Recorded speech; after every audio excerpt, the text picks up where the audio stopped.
지나온 세월에도 불구하고 살기가 힘듭니다. 닥치는 상황 때문에 살기가 힘듭니다. 나이에 제한이 있습니다.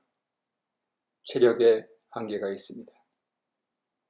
나름 최선을 다했지만 만족할 만한 결과가 손에 주어지지 않습니다. 캐나다 경제 상황이 좋지 않습니다. 국제 정세가 편안치 않습니다. 나나 우리 집이나 심지어 캐나다 정부도 어쩔 수 없습니다. 그래서 더 살기가 힘듭니다. 이럴 때 그리스도인들은 어디서 위로를 얻을까요? 어디서 대안을 찾을까요? 어디서 희망을 발견할까요? 히브리서 8, 9장은 이에 대한 본질적인 답변입니다. 답을 살펴보기에 앞서 구별해야 할 것이 있습니다. 우리가 좋아하는 것과 싫어하는 것이 무엇인지 제대로 구별해야 합니다. 동시에 우리가 중요하게 생각하는 것이 무엇인지 제대로 찾아야 합니다. 성경은 영적인 것을 우선 생각하라고 조정해 줍니다. 내가 좋아하는 것을 어렵지 않게 구별하는 데 도움이 되기 때문이지요. 하나님은 영의 아버지십니다. 히브리서 12장 9절입니다. 또 우리 육신의 아버지가 우리를 징계하여도 공경하였거든 하물며 모든 영의 아버지께 더욱 복종하며 살려 하지 않겠느냐. 동시에 하나님을 경외하는 이들에게 공의의 해를 비추십니다. 말라기 4장 2절입니다.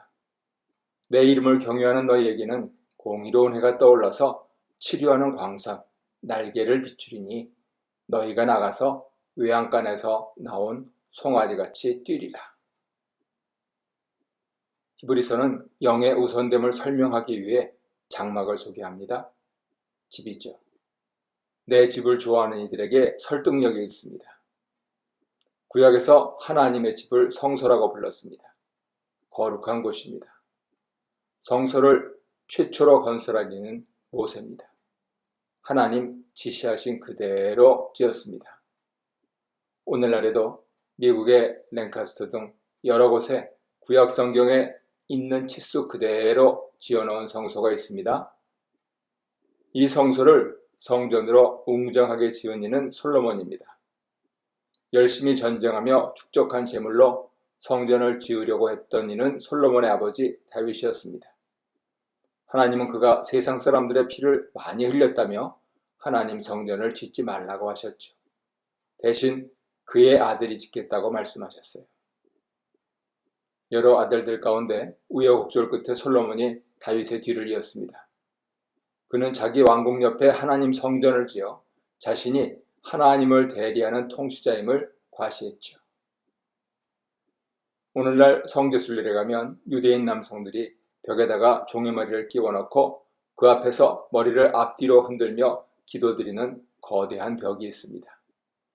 로마 티투스 장군이 예루살렘 성을 파괴하며 일부러 남겨둔 성전 서쪽 면입니다.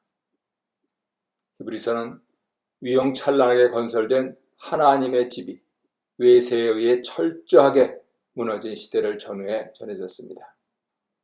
이 시대 배경이 중요합니다. 처음 모세가 하나님 명대로 지은 성소, 엄청난 위용을 자랑하던 성전마저 힘없이 무너진 시대를 사는 믿음의 사람들은 과연 무엇을 믿고 살아야 하는가를 시사합니다. 집이 있으면 있는 대로, 없으면 없는 대로 살만 합니다. 집은 있어도 불편합니다. 집이 없으면 더 불편합니다. 집은 그런 것입니다. 성경이 말하고자 하는 것은 그렇지 않은 집이 있다는 진실입니다. 바로 하늘집이죠. 레위 혈통을 따르지 않은 유대왕 다윗의 후손인 예수님이 대제사장으로 계신 곳입니다. 땅에 있는 집과 구별됩니다. 히브리서 8장과 9장은 세심하게 다소 복잡하게 이 사실을 설명합니다. 땅에 있는 집을 시간적으로 공간적으로 나눠 소개합니다. 예수님이 계신 하늘집을 강조하기 위해서입니다. 시간적으로 나누면 땅에 있는 모든 집은 지나가는 것입니다. 당연하죠. 모세가 지은 최초의 성소는 이미 없어졌습니다. 유대 왕국이 자랑하던 예루살렘 성전도 서쪽 끄트머리 일부만 남겨놓고 없어졌습니다. 누군가 다시 지으려 합니다. 만일 성공한다 해도 가는 세월 속에서 결국 쓰러질 것입니다.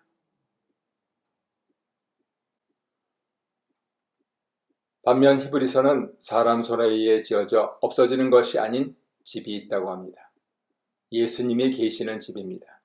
하나님이 직접 지으신 집입니다. 상당히 비유적으로 들립니다. 예수님도 30여 년의 지상생활 중 비슷한 언급을 하셨습니다. 요한복음 2장에 나옵니다. 19절입니다. 예수께서 대답하여 이르시되 너희가 이 성전을 헐라 내가 사흘 동안에 일으키랴. 유대인들이 이르되 이 성전은 46년 동안에 지었거늘 네가 3일 동안에 일으키겠느냐 하더라. 그러나 예수는 성전된 자기 육체를 가리켜 말씀하신 것이라.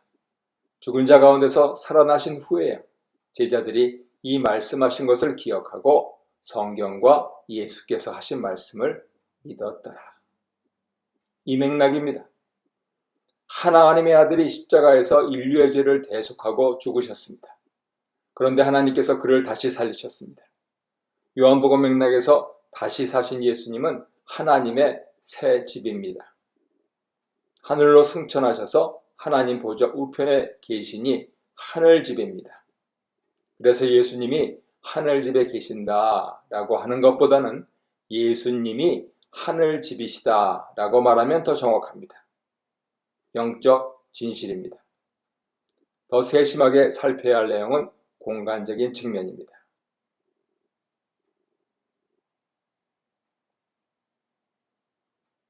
모세의 첫 성소나 예루살렘 성전이나 공통점이 있었습니다. 성소나 성전이나 크게 두 부분으로 나뉘어져 있었죠. 매일 제사장들이 아침 저녁으로 하나님께 예배드린 곳을 그냥 성소라 불렀습니다. 1년에 한 번 대제사장이 죽을 각오하고 들어가 하나님께 경배한 곳을 지성소라 불렀습니다.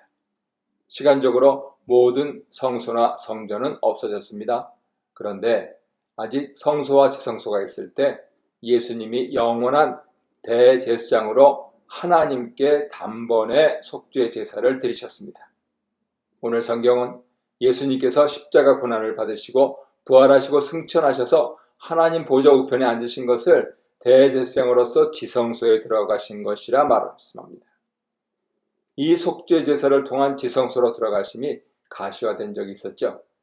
예수님께서 십자가에서 운명하실 때 성소와 지성소를 구분하던 휘장이 위에서 아래로 찢겨진 사건입니다.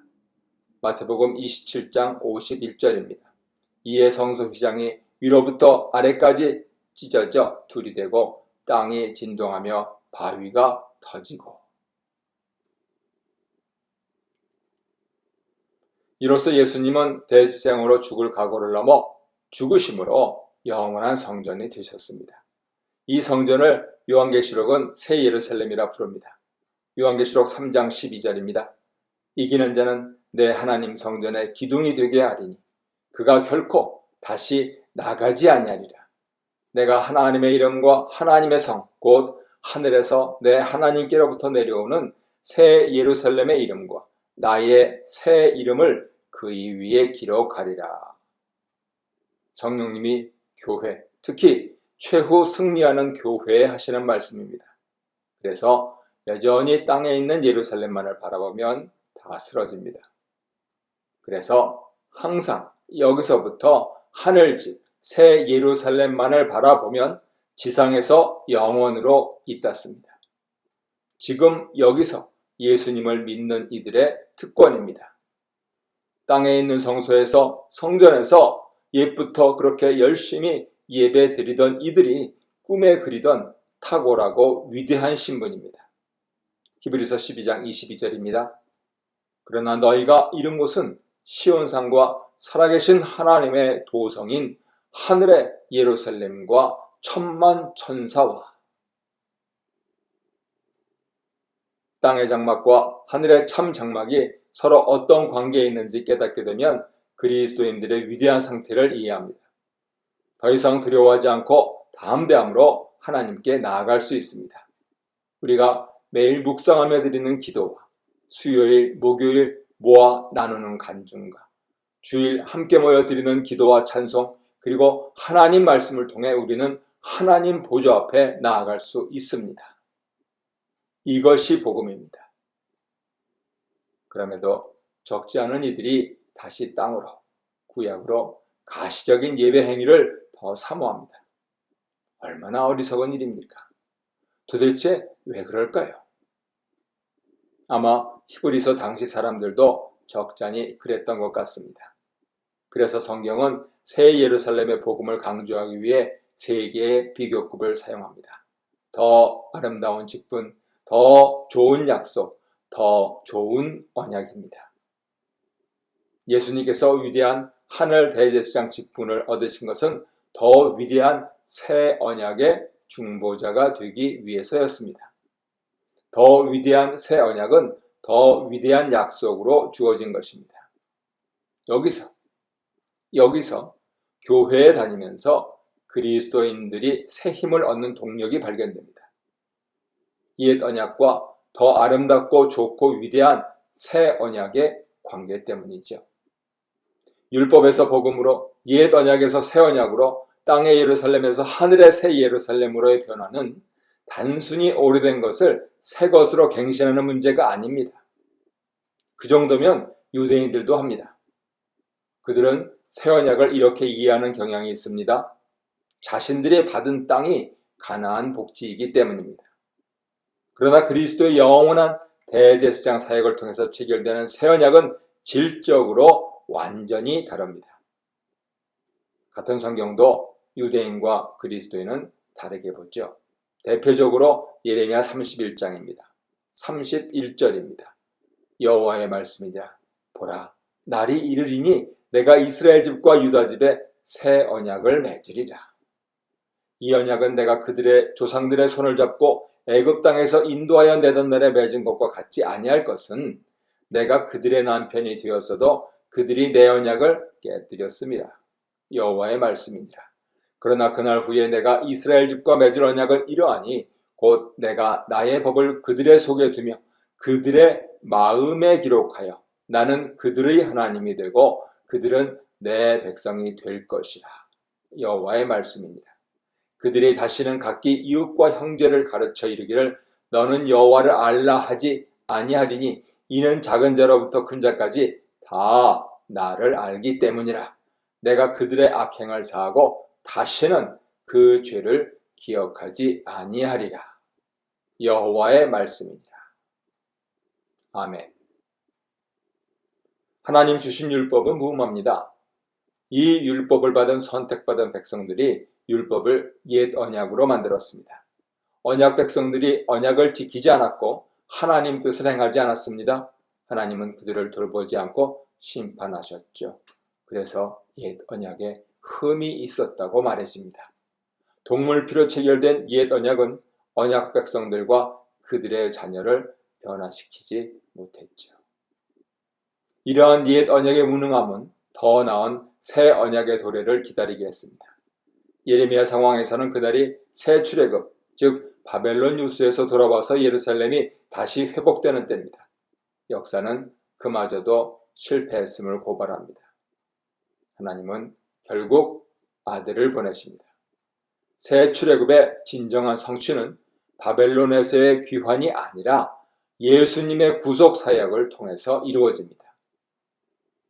여전히 땅 성소에 바벨론에서의 귀환에 매달리는 이들은 이미 없어진 옛 언약의 돌판에 기대 살려고 합니다.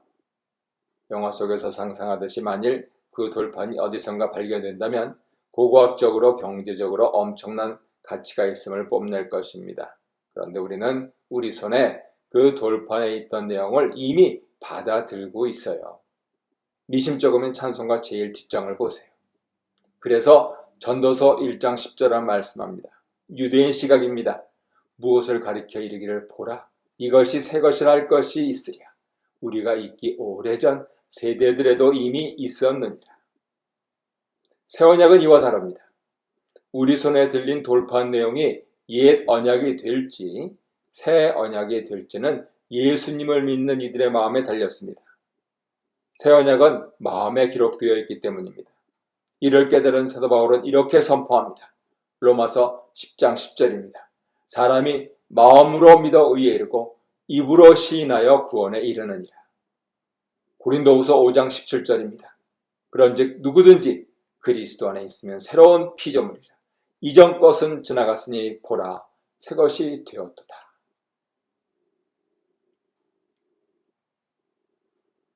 우리가 매일 드리는 기도와 찬양과 말씀이 중요합니다.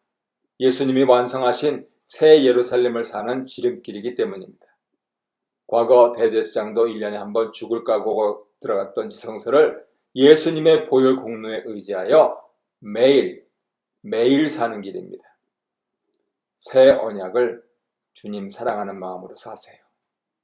나를 사랑하신 주님께서 너도 사랑하신다 하는 마음으로 사십시오. 새 언약을 예의 바른 나의 언어로 사십시오. 내가 고귀한 만큼 너를 인정하는 언어로 사십시오. 잘해야 번전인 말은 하지 마세요. 믿져도 번전인 말은 더 많이 하십시오. 당장 드는 내 생각은 좀 참으십시오. 기억나는 오늘 말씀을 예의 바르게 말하십시오. 사랑의 언어가 됩니다. 사랑의 언어는 실력이에요. 겸손한 자세, 예의 바른 언어 자체가 실력입니다. 우리의 기도와 찬양과 말씀의 실천 위에 성령님 임하시면 하나님 임재하십니다. 하나님 임재하시면 쓸데없는 인생에 권위가 생깁니다. 유교적으로 권위주의가 아니에요. 권면하고 위로하는 권위입니다. 하나님 임재로 인해 가장 거룩해짐으로 세상 어느 것도 감히 우리를 건드릴 수 없습니다. 기도와 찬양과 말씀을 실천할 때 우리는 가장 높은 하늘에 계신 하나님의 보좌에 있는 권위자이기 때문입니다. 지난주 제임스 웹 망원경이 적외선 촬영한 우주는 그야말로 장관이었습니다. 우리의 기도와 찬양과 말씀에 하나님 임재가 있다는 것은 그 장관을 뚫고 숭고한 하늘, 새 예루살렘의 사람으로 산다는 뜻입니다. 나를 변호할 필요 없습니다. 오늘 내가 받은 하나님 말씀은 이렇다라고 예의 바르게 전해주면 됩니다. 사람들은 나중에 내가 이미 알고 있었다는 것을 알게 됩니다. 미리 전한 말씀을 통해 악연의 고리는 끊기고 성령의 깨닫게 하심이 있게 됩니다. 그만큼 땅에 속한 모세와 솔로몬의 제사장들이 그 쓰러질 육신으로 매일 성소와 성전을 들어가서 섬긴 것보다 하늘에 속한 우리가 못하다면 다시 생각해 보아야 합니다. 사랑하는 성도 여러분, 예수님께서 먼저 그리 들어가셨고 이제 우리에게도 열려있는 새 예루살렘에 살고 싶지 않으십니까? 지금 여기서 살면서 하늘 성소의 맛을 보고 싶지 않으십니까? 상황이 어려워질수록 더 간절하지 않으십니까? 만일 그렇다면 여러분의 마음을 우선 점검하십시오. 나는 땅에 속한 자인가 하늘 사람인가? 내가 중점적으로 우선하는 일은 없어질 일인가 영원히 남을 일인가? 내 손에 쥐어진 결과로 내가 만족하는 것은 남들도 가질 수 있는 것인가 나만의 것인가? 자꾸만 중간이 없는 양가 가치로 고민하지 마세요. 우선순위를 정하십시오. 영적인 일을 우선하십시오. 하나님 허락하시면 이 세상을 살 때조차 영권과 물권을 누릴 수 있습니다. 하나님을 섬기는 이로써 예수님의 복음으로 양심을 깨끗하게 하십시오. 벌써 올해 들어서도 반년 넘게 드리는 예배자로서 진정으로 하나님의 백성으로 거듭나는 삶을 사는지 스스로 질문해 보십시오. 더 이상 죽은 행실을 반복하지 않고 하나님의 뜻을 행하기 위해 매일 성령님의 인도를 구하십시오.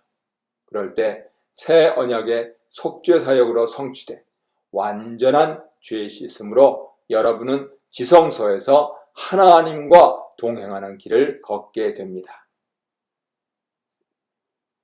한 가지 더 말씀드릴 것이 있습니다. 구약 대제사장들은 자신들의 죄를 위해 스스로 고난을 받고 희생한 것이 없습니다. 반면 예수님은 자신이 고난의 제사를 드리셨습니다. 하나님의 뜻을 행하기 위한 헌신입니다. 예수님께서는 죽음의 희생을 통해 하나님 뜻에 완전히 순종하셨습니다. 우리가 할 일은 종말을 살며 구원의 완성을 향해 나아가는 일입니다. 우리의 죄를 담당하기 위해서 성탄절에 오셔서 살고 죽고 부활 승천하신 우리 주님은 당신을 기다리는 자들을 구원에 이르게 하기 위해서 다시 오십니다. 그런 만큼 고난의 광야를 인내하면서 거쳐 믿음으로 나아가야 합니다. 상황이 힘들수록 믿음의 강도는 더해집니다. 다시 오실 때까지 예수님을 기다리는 그 믿음입니다.